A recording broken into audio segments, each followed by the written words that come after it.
Steve Bannon has depicted former President George W. Bush as bumbling and inept, faulting him for presiding over a destructive presidency during his time in the White House. The former White House advisor delivered a retort to a speech Bush gave in New York during the week in which the 43rd president denounced bigotry in Trump-era American politics and warned that the rise of nativism, isolationism and conspiracy theories have clouded the nation's true identity. Bannon, speaking to a capacity crowd at a California Republican Party convention on Friday night, said Bush had embarrassed himself, didn't know what he was talking about, and had no idea whether he is coming or going, just like it was when he was president. There has not been a more destructive presidency than George Bush's, Bannon added, as boos could be heard in the crowd at the mention of Bush's name. George W. Bush U.S. politics vulnerable to outright fabrication. Video. The remarks came during a speech thick with attacks on the Washington status quo, echoing his call for an open revolt against establishment Republicans. He called the permanent political class one of the great dangers faced by the country. A small group of protesters gathered outside the hotel where Bannon spoke, chanting and waving signs, one displaying a Nazi swastika.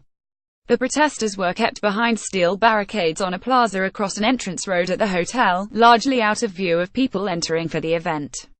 No arrests were reported. Bannon also took aim at the Silicon Valley and its lords of technology, predicting that tech leaders and progressives in the state would try to secede from the union in 10 to 15 years.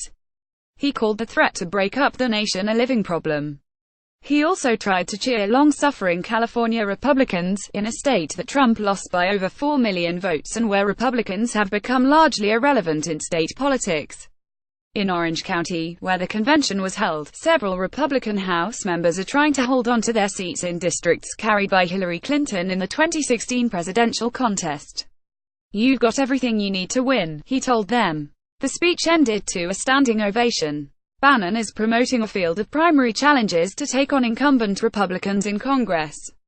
But in California the GOP has been fading for years. The state has become a kind of Republican mausoleum. GOP supporters can relive the glory days by visiting the stately presidential libraries of Ronald Reagan and Richard Nixon, but today Democrats control every statewide office and rule both chambers of the legislature by commanding margins. Not all Republicans were glad to see Bannon. In a series of tweets last week, the former State Assembly Republican leader Chad Mays said he was shocked by the decision to have the conservative firebrand headline the event. "It's a huge step backward and demonstrates that the party remains tone-deaf," Mays tweeted. California Republicans have bickered for years over what direction to turn, towards the political center or to the right. Bannon also argued that the coalition that sent Trump to the White House, including conservatives, libertarians, populists, economic nationalists, evangelicals, could hold power for decades if they stay unified. "If you have the wisdom, the strength, the tenacity, to hold that coalition together, we will govern for 50 to 75 years, he said. Most of the state's governors in the 20th century were Republicans, and state voters helped elevate a string of GOP presidential candidates to the White House. But the party's fortunes started to erode in the late 1990s after a series of measures targeting immigrants, which alienated growing segments of the state's population. In 2007, then-Governor Arnold Schwarzenegger warned party members that the GOP was dying at the box office and needed to move to the political center and embrace issues like climate change to appeal to a broader range of voters. In 2011, a state Republican Party committee blocked an attempt by moderates to push the state GOP platform toward the center on immigration, abortion, guns and gay rights.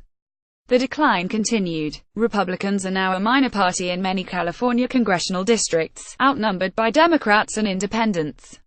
Statewide, Democrats count 3.7 million more voters than the GOP. Political scientist Jack Pitney, who teaches at Claremont McKenna College, said he doubted the speech would color the 2018 congressional contests, which remain far off for most voters. More broadly, he said Bannon's politics would hurt the GOP, including among affluent, well-educated voters who play an important part in county elections. Inviting him was a moral and political blunder, Pitney said.